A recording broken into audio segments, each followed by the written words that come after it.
And we're live. Welcome in, everyone. American Leeds, the American Leeds YouTube channel. May be doing something on Spotify as well. Love the audio only format. Where has he been? Where has he gone? Joe DiMaggio. Did you listen to Simon and Garfunkel? And the great song, Mrs. Robinson, one of my first favorites. Look, I have been very busy. I've been sidetracked a little bit with the NFL Super Bowl. My team won. It was actually the team that opposed the 49ers. So I've been doing that. I also have a real estate thing going on. I'm trying to relocate my family to an area, and it fell through. And then,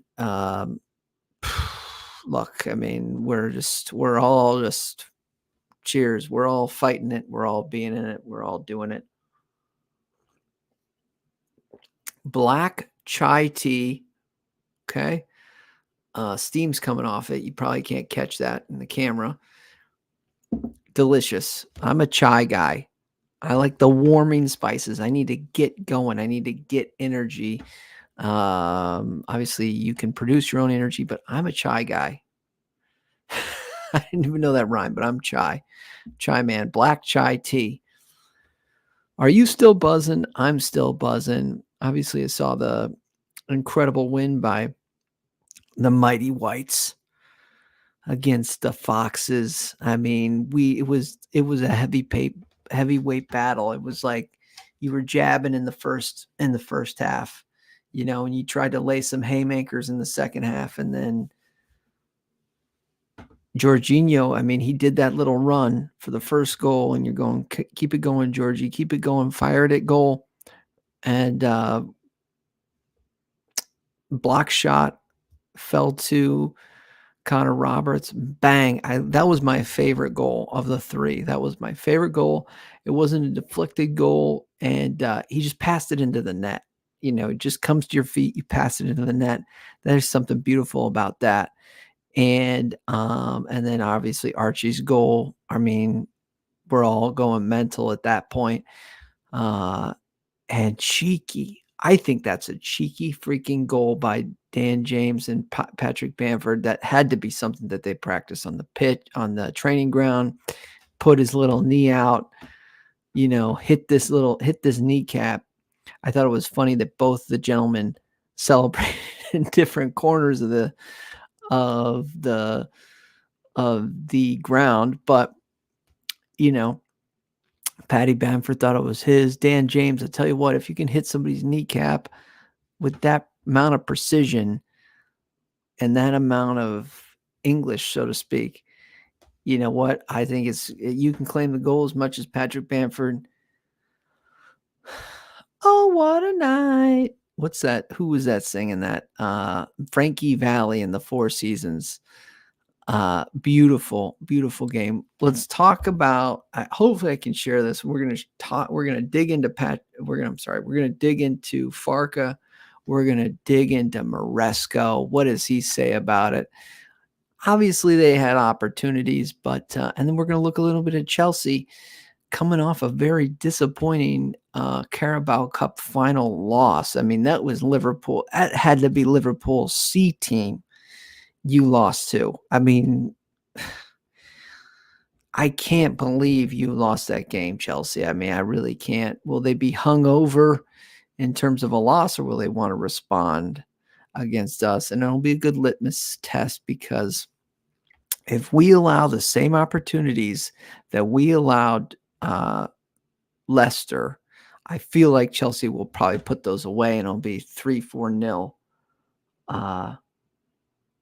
down at Stamford Bridge, just because they'll probably be more clinical. But the main thing is health. I have the FA Cup, got Mr. Clark's kit right behind me. Okay. I rate the FA Cup, but at the same time, health is the most important thing. But let's dig into Farke, if we can share his comments.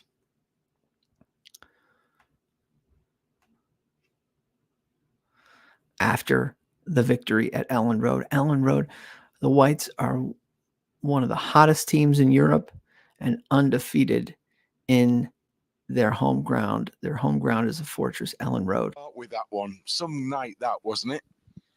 Proper party in the stadium. So you told me that there is even another gear. I was always excited about what our supporters are doing, but everyone told me there's another gear. I mentioned before, so today would be a good day to find this gear. And yeah, stadium was crazy buzzing. So my lads showed a big heart today and fought really hard against a really good side to have the 3 points. But in the end, we deserved this over 90 minutes and also with our big will. And yeah, it will be a proper weekend for our supporters. That's definitely for sure. Starting fairly soon, I would imagine. In that second half, there were times, though, when I think it was well deserved. The reason why it was well deserved is because in the last 20 minutes, you understand why Leeds United are undefeated at home. Never give up. Never give up. Never give in. That fight. That's what we showed. And that's what it's going to take for promotion. When the team was hanging on a little bit, Leicester played some really good stuff, didn't they? Yes, but this is also what you would expect on this level. It was more or less a game on Premier League level between two really good sides. I think they were very lucky to be in lead at halftime because our intensity against the ball was good. We created really good chances. We should have scored. Joel with a chance. Either he has to put it away or pass the ball to Cree. Ball he puts it then into an empty net. Really with his chance. Also Joel with his header. Normally on a game with such a level, you have to score out of the situation. And yeah, they were able to score out of a flicked set piece. This was the difference. I think they were lucky to be in lead.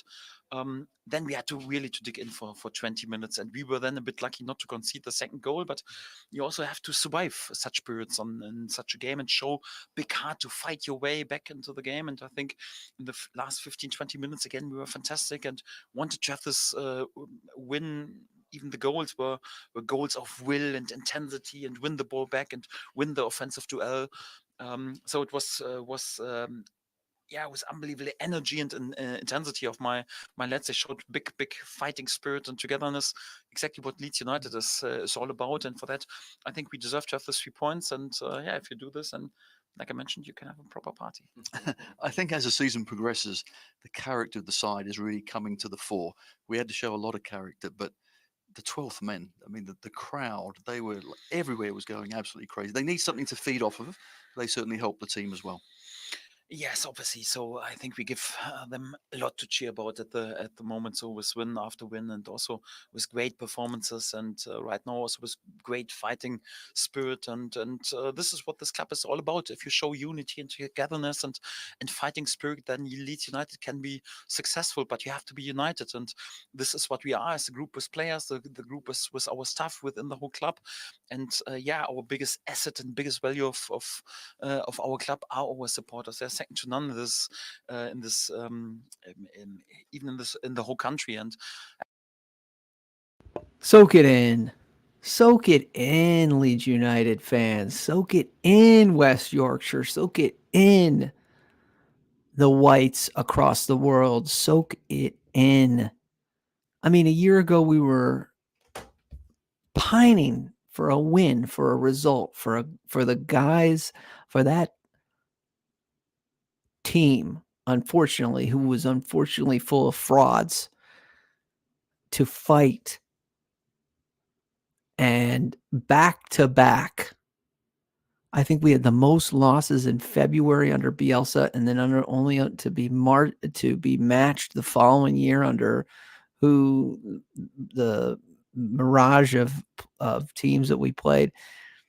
Most losses back to back, I believe in February, maybe it was March.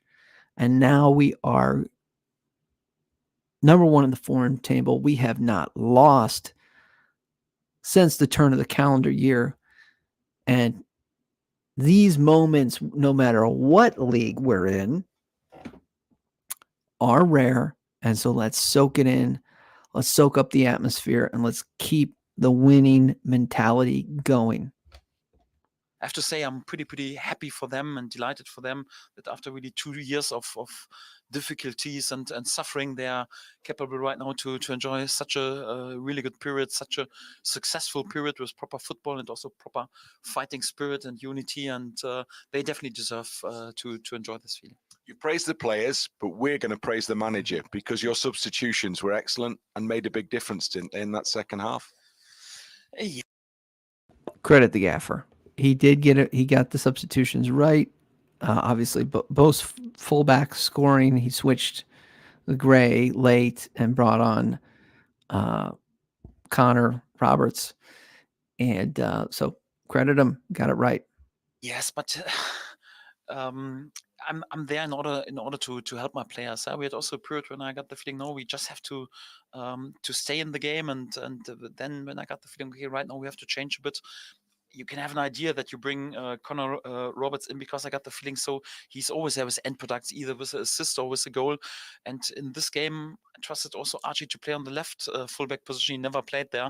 It was obviously risky because he's never played there before. And yes, it's nice to get compliments as a manager, but I want to give the compliments further on and back to my players, because how Archie fulfilled my idea, how Connor fulfilled my vision that he could have a big impact. This is important, and for that, all the praise goes for me to the players, not to the manager. Now, you might say that's coach speak, that's managerial speak, but you got to give to deflect it off of yourself and then put it back on the players, I think, is such an appropriate response. All right, and that's it. And what an atmosphere Daniel Farke gave to us. Good to see you, Martin. And I'm going to dig into some of the comments that you guys put. It's been a minute since I've streamed. So tired legs going into the Huddersfield game. Yeah, we'll see. We'll see where it winds up. I think rotation is good. I mean, I'm romantic about the cup, but I don't have to see. I don't, if we lose at the Bridge, I'm not going to be crying tears. The focus for me is on the league, right? We'd rather play Chelsea 2 times a year in the league than once by chance at a cup. We don't need this game. Yep, agree. Hey, up 49ers. Yeah, you know what? And I talked a little bit about the 49ers are big about culture. People have been talking about if we do go up, this team needs surgery. That's not the 49ers style. They will not perform surgery on this squad. They will put in additions to create competition. That's what they do. So you'll have Ruter start to compete with somebody else for the 10. You'll have hopefully somebody come in at striker.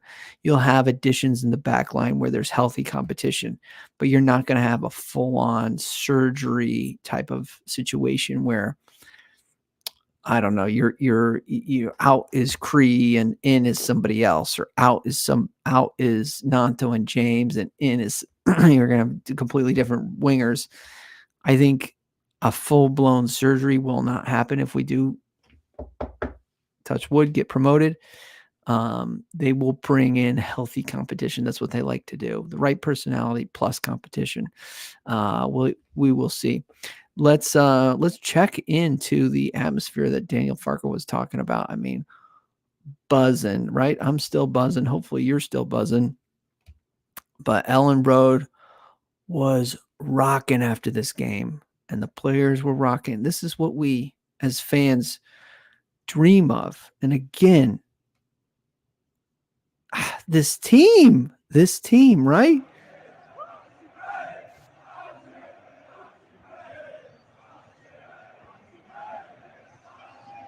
I mean, he's dreamed about it. You could tell he's not trying to get too emotional.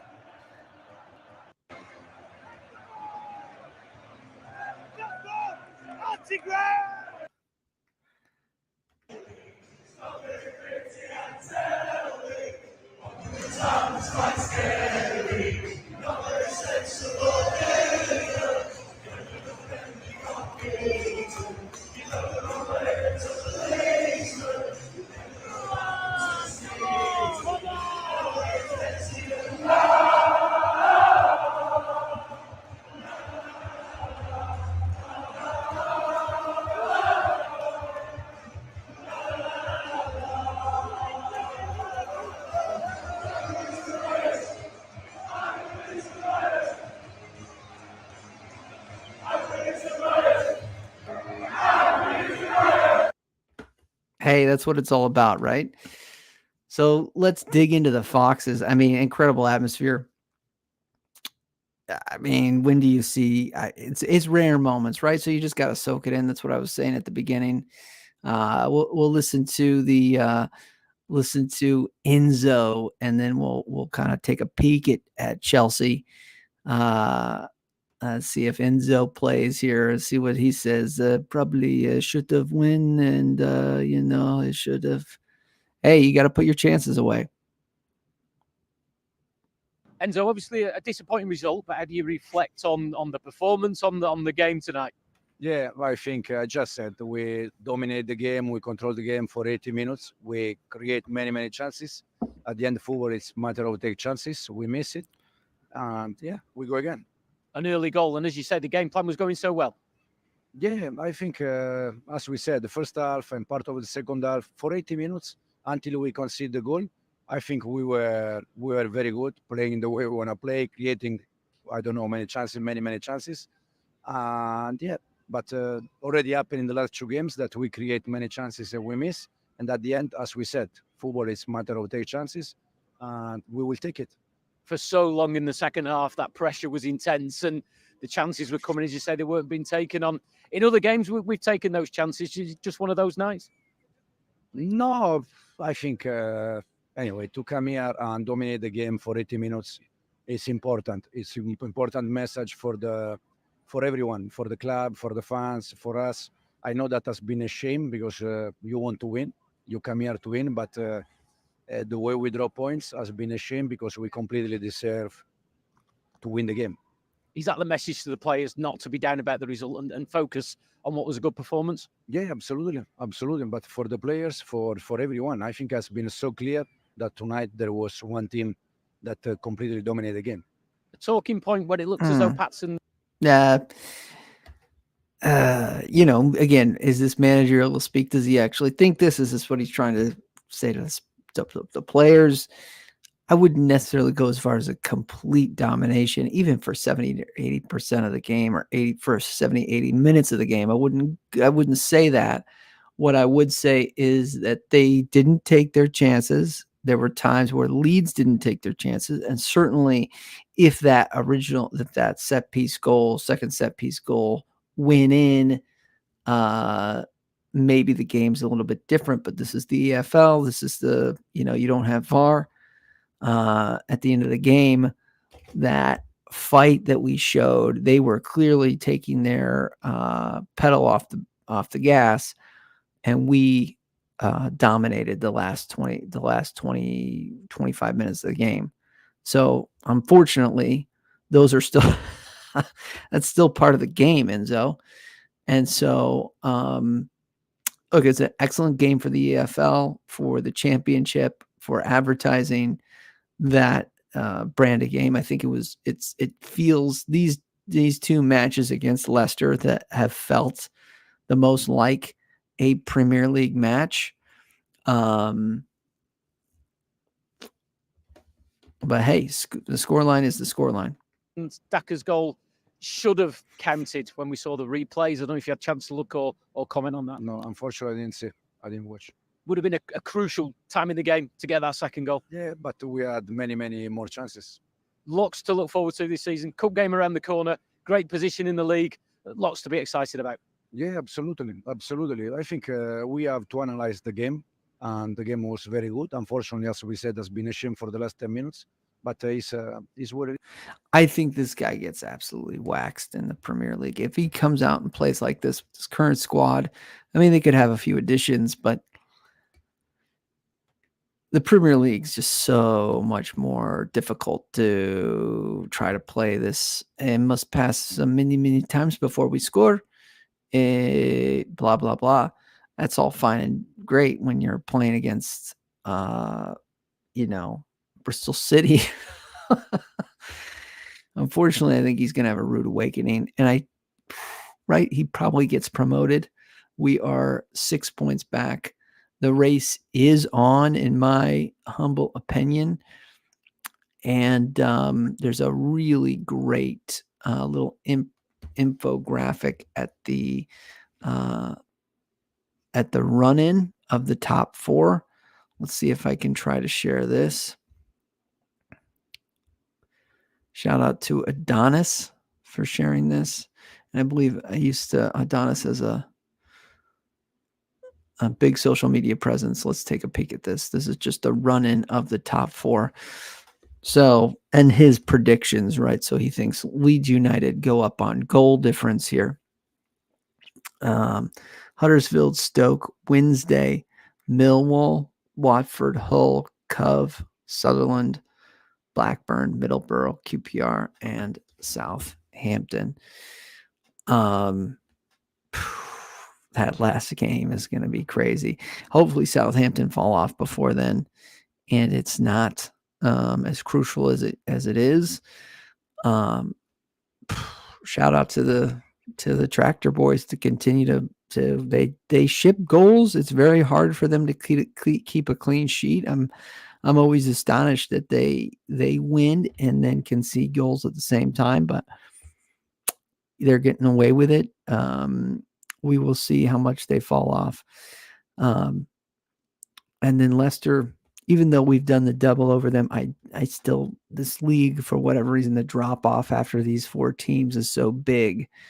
You would expect them to get one of the top 2 positions, but we will see. So a little bit of the run in. And so the next game is QPR that Leicester has. We have Huddersfield. The Ipswich boys, so to speak, have Plymouth, and Southampton has Birmingham away.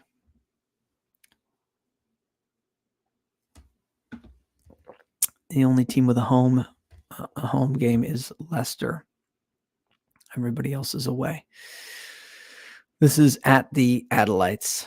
And follow him. I used to do. I used to do some stuff with him. I was a contributor to the Roaring Peacocks that he still manages. So shout out to him. There's great infographic there to see what we're looking at. Let's get into some of your comments before. Well, let's do some of the comments today and some of the comments that you guys had after. I'm drinking chai tea, black chai tea. Lisa's good to see you. Good to hear from you again. Yep. Good to see you guys as well. Cheers. I'm alive and well. Just been life. It's hard to describe. A bunch of stuff been happening to me. Kenneth says, "What up, Alex? Cheers from snowy Wisconsin. I'm in upstate New York. We've had some snow, but it's melted. It's kind of like 35 to 40. I drive by a lake every once in a while. There's some guys out there snow fishing, and I think they got to pack their stuff up because it's getting too thin out there. I need to get some Yorkshire tea. Some online puts hairs on the chest, huh? Look, tea novice here. Tea novice. I think I looked this up. Scottish breakfast, Irish breakfast, English breakfast, Yorkshire black. There's subtle nuances to all these teas.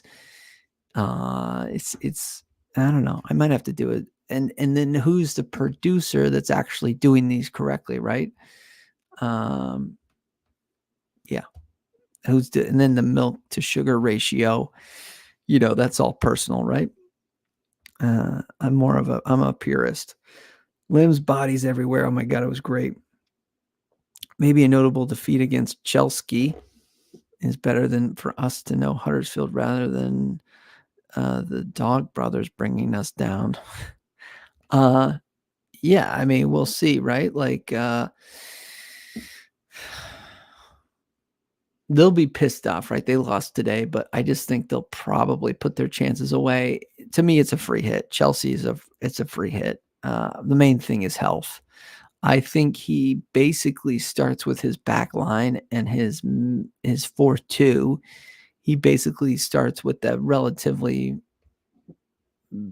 maybe one rotation, right? Maybe Connor Roberts comes in. Maybe he rests Archie because of his youth. and I think the middle the partnership in the midfield is basically the same. Kamara and Gruev, and then there might be maybe he starts James because James scored. He's got to start Jorginho in the 10 because who else are you going to put in there? But I would be a quick leash. If we're down 2 goals and it's the 70th minute or the 60th minute, I probably look to rotate. What's the point? If we're not going to win this game, just get healthy for Huddersfield. Doesn't matter. Evening all, says JSY talks football. I like the football in there. Hey up, says Phil. Yorkshire tea or PG tips. I don't even know what that PG tips. Help me out. What is that? Let me go back into some comments that were old that I didn't really talk about that I thought were good. Where are you going, Alex? Says Lee. You said that before. My gosh, I was out for a while, guys. I don't know what to tell you. I'll vent here and then we'll get back into it. I was doing a real estate deal. Like I'm some mogul. It was trying to buy a house. And we have, I don't know what the process like in the UK or England or Australia, wherever you may be, but we have an inspection period in which a guy who's kind of an expert, or gal, but probably a guy, comes in and inspects the house, tests it for all different things because the house was built in 1900.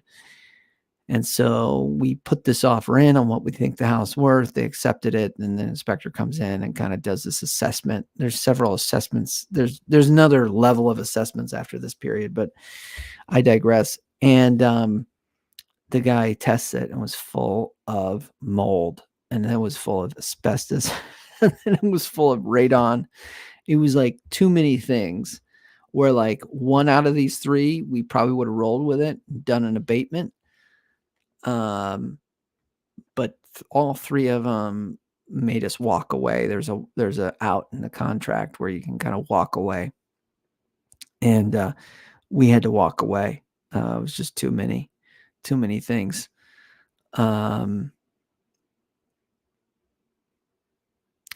Yeah, I think I watched the Chelsea-Liverpool game. I think that they basically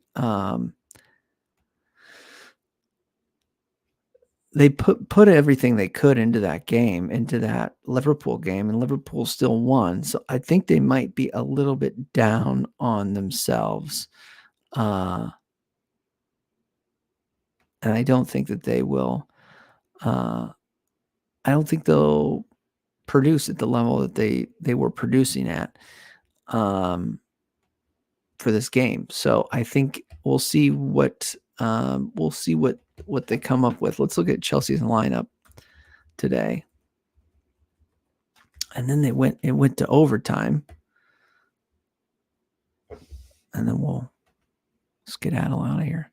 Appraisers are the worst, brother. Yeah, it was the appraiser, and then we have an assessor in New York State. We have an assessor, and then we have an appraiser, but it was just too much. It was like we would basically have to deal with contractors before we even step onto the property, right? Man, kind of, I don't ever feel bad for Chelsea, but you put all you had in this game and you still walked out near 0 trophies because you got pounded in the league 4-1 against Liverpool, and then now you're going against the cup and you're basically Liverpool's C team beat you. So they came out with this. Fernandez in midfield, Caicedo, Palmer, Gallagher in the 10, Sterling, and Jackson. I mean, that is their front 4 that you would probably be the most worried about. Chilwell played, I think, every single minute of the 90 and then a little bit of overtime. Mudryk came on, so we will probably see Mudryk. I doubt we see Gallagher. I doubt we see Sterling. I doubt we see Palmer. I think we see some of these guys that came off the bench.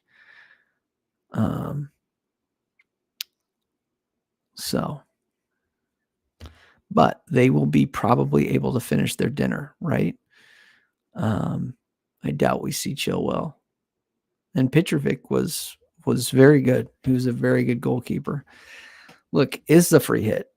I mean, I know it's Chelsea. I know they sit 10th in the league. I know if there's an opportunity to get them, but to me, the focus is on the league. We got to continue. Health is the biggest thing, and getting 3 points, continuing to hit the accelerator button. I would rather get that P next to our name and play Chelsea twice every single year in the Premier League than get one win over them in an FA Cup and then wind up with a, I don't even want to say it, wind up with something that we don't want to wind up with, and then be in trouble. So this is a free hit. It's a game to kind of maybe see where we're at. Chelsea is a $1 billion club. It's two teams that are both American owners, rivals. One's in Los Angeles. Chelsea's with the Todd Bowley and his crazy schemes, and he owns the Dodgers, and obviously us with the San Francisco 49ers and the York family who now owns Leeds United. So I'm not saying we're going to be as big of a spender as Chelsea, but you could see maybe because Todd maybe isn't baseball is a different sport than football in America, but I'm just saying you could see something where maybe in 3-4 years, if we do get promoted, 5 years, if we do get promoted, Leeds United, maybe we leapfrog Chelsea. Maybe we're kind of like a Villa. Maybe we kind of knock on that top 6 door in a few years with the proper manager and proper backing. So it can happen quickly, and Chelsea are they're just treading water. I don't know. They can't get everything to marry together. That's it for me. I'm gonna sign off here, guys. It's been good talking. It's been good to be back. It's great to be a Leeds fan, and soak it in. Soak this stuff in. I hate Chelsea and the Dodgers with every fiber of my being, says Kenneth. I don't like the Dodgers, and I'm with you. I don't know about every fiber of my being, but I'm right there. Liverpool's kids beat Chelsea. Why can't ours? Cressy, Joseph, and Jaffe. Well, let's go then. Indeed, I think he starts with his back four, basically. I think he starts with, I think he starts with Junior because he got subbed off. I think the gaffer goes with Junior. I think he goes with the center back partnership with the Welsh dominant boys of Ampadu and Rodon. And then I think he starts another Welshman there with Roberts. I think the back six is basically names itself. And I think he might have some rotation up front. Maybe Bamford starts, maybe Peru plays the 10. Maybe he does rest Ruter because he knows how vital he is to the league.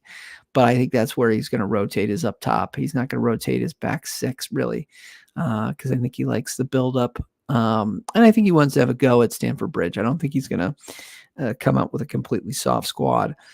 But I do have a short leash. If we're down 2-0 at the half, I'm going to put on Cresswell. I'm going to put on Cooper. I'm going to put on Jaffe.